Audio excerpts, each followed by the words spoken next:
ఇది నా పుట్టినిల్లు, ఇది నా పుట్టినిల్లు. జగనన్నతో నాకేమీ ద్వేషం లేదు, ఆయనది కూడా నా రక్తమే. కానీ జగనన్న ముఖ్యమంత్రి అయిన తర్వాత మనిషి మారిపోయాడు. జగనన్న ముఖ్యమంత్రి అయినాక పాత జగనన్న కాదు, ఈ జగనన్న నాకు తెలియదు. నేను వైసీపీ కోసం, జగనన్న కోసం నిస్వార్థంగా 3200 కిలోమీటర్లు పాదయాత్ర చేశాను.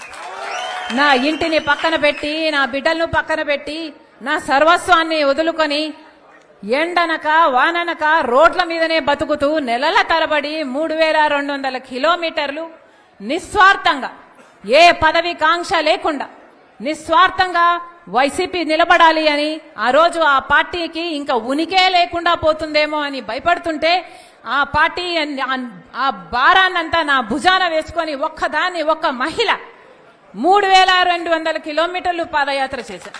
ఎక్కడ ఏ అవసరం ఉన్నా, ఏ పదవిని కాంక్షించకుండా, నాకిది కావాలి, నాకిది చెయ్యి అని అడగకుండా ఒక సామాన్య కార్యకర్తకైనా పర్వాలేదులే అనుకొని ఆ రోజు అంత త్యాగం చేస్తే ఈ రోజు అదే వైసీపీ పార్టీకి అవేవి గుర్తులేదు. ఈ రోజు వైసీపీ పార్టీకి, వాళ్ళ క్యాడర్కు, వాళ్ళ సోషల్ మీడియాకి అసలు నేను ఒక మహిళనని, వైసీపీ పార్టీ కోసం ఎన్ని త్యాగాలు చేశానని, రాజశేఖర్ రెడ్డి బిడ్డనని గాని, వాళ్ళకింత మేలు చేసిందానని గాని ఈరోజు ఒక్కటి కూడా గుర్తు పెట్టుకోలే. ఈరోజు మూకుమ్మడిగా నా మీద దాడులు చేస్తున్నారు. సిగ్గు ఎగ్గు లేకుండా, ఉచ్చం నీచం లేకుండా వ్యక్తిగతంగా నన్ను టార్గెట్ చేస్తున్నారు.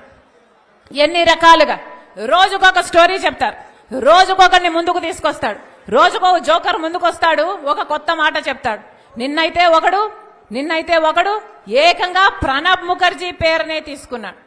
ప్రణబ్ ముఖర్జీ ఆయనకు చెప్పాడట, నా భర్త అనిల్ సోనియా గాంధీ దగ్గరికి వెళ్ళాడట, ఆయనకు పదవీకాంక్ష అప్పటి నుంచే ఉందట, పదవీకాంక్ష ఉంది కాబట్టి అక్కడ సోనియా గాంధీతో నా భర్త చెప్పాడట, షర్మిలమ్మను ముఖ్యమంత్రిని చేయండి, మేము కాంగ్రెస్ పార్టీని బలోపేతం చేస్తాము, జగన్ జైల్లో పెట్టండి అని నా భర్త ఆయనకు చెప్పాడట. ఏమైనా అర్థం ఉందా అని అడుగుతున్నాం.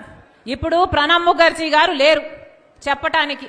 అలాంటి పెద్ద మనిషి పేరును కూడా మీరు వదిలిపెట్టడం లేదు అంటే అసలు మీ కుట్రలకు, మీ కుతంత్రాలకు ఏదైనా హదుపు ఏదైనా ఉందా? నా భర్తకు పదవీకాంక్ష ఉందా? మాకు పదవీకాంక్ష ఉంటే మా నాన్న అప్పుడు 5 సంవత్సరాలు ముఖ్యమంత్రి, మేము ఒక్క పదవైనా తీసుకోకపోయే వాళ్ళమా? మాకు పదవీకాంక్ష ఉంటే ఒక్క పదవైనా తీసుకున్నామా మేము? మా నాన్న ముఖ్యమంత్రిగా ఉన్నప్పుడు ఒక్క పదవి తీసుకోలేదు కదా. మరి మాకు పదవీకాంక్ష ఉంది అని నేను వైసీపీ కోసం అంత త్యాగాలు చేసి అంత నడుస్తే పోనీ అప్పుడైనా నేను ఏదైనా పదవి అడిగానా? పోనీ అప్పుడైనా నేను పదవులు అడుగుంటే నాకు పదవీకాంక్ష ఉంది అని మీరు అనొచ్చు. మేము పదవీకాంక్షలు ఉన్నోళ్ళమే అయితే అసలు మీకోసం మేము పాదయాత్ర చేయడం ఏంటి? నా కోసం నేను పాదయాత్ర చేసుకుంటే అర్థం ఉంది, కానీ మీకోసం నేను పాదయాత్ర చేసుకుంటే నాకెలా పదవులు వస్తాయి? అసలు ఇంగితం ఉండే మాట్లాడుతున్నారా? నా భర్త అంట సోనియా గాంధీ దగ్గరికి వెళ్ళాడట. నా భర్త వెళ్ళింది సోనియా గాంధీ గారి దగ్గరికి భారతిరెడ్డి గారితో పార్టీ, మా వదినమ్మతో కలిసిపోయాడు. పోని నా భర్త షర్మిలమ్మను ముఖ్యమంత్రి చేయండి అని అడిగాడు అని అంటున్నారే, అది భారతిరెడ్డి గారి ముందు అడిగాడా, వెనకాల అడిగాడా? పోనీ దీనికి భారతిరెడ్డి గారు ఏమైనా సాక్ష్యం చెప్తారా? ఏమైనా అర్థం ఉండి మాట్లాడుతున్నారా? పోనీ ప్రణబ్ ముఖర్జీ గారు చెప్పారంటున్నారే, ఆయన ఆన్ రికార్డుగా ఎక్కడైనా ఈ మాట మాట్లాడా? ఎక్కడా మాట్లాడలేదు. ఆయన ఇప్పుడు చనిపోయాడు, బదులు చెప్పడానికి లేడు కనుక ఆయన పేరు తీసుకుంటున్నారు. పోనీ ఆయన కొడుకు బతికే ఉన్నాడు, ఆయన కొడుకున్నాడు, పోనీ ఆయన కొడుకు చేత అయినా చెప్పించండి మీరు, మీకు దమ్ముంటే, మీది నిజమైతే. చెప్తున్న ఒక్క మాట మీరు రుజువు చేసుకోలేరు. ఇష్టం వచ్చినట్లు జోకర్ల చేత, ఎవడి చేత వీలైతే వాడి చేత ఏది కావాలంటే అది మాట్లాడిస్తున్నారే. ఉచ్చం నీచం అవసరం లేదా? ఈరోజు వ్యక్తిగతంగా మాట్లాడాల్సిన అవసరం ఏముంది అని అడుగుతున్నా. నేను ఇష్యూల మీద మాట్లాడుతున్నా. మీరు స్పెషల్ స్టేటస్ కోసం ఎందుకు కొట్లాడలేదు అని నేను నిలదీస్తున్నా. మీరు పోలవరం కోసం ఎందుకు కొట్లాడలేదు, ఎందుకు తేలేదు అని నేను అడుగుతున్నా.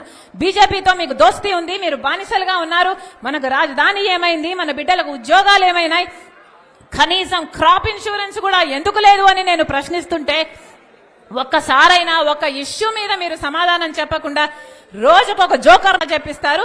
అది మళ్ళీ సోషల్ మీడియాలో మొత్తం పబ్లిసిటీ ఇచ్చుకుంటారు. బుద్ధి, ఇంగితం, జ్ఞానం ఏదైనా ఉందా? ఇంత నీచానికి దిగజారాలా?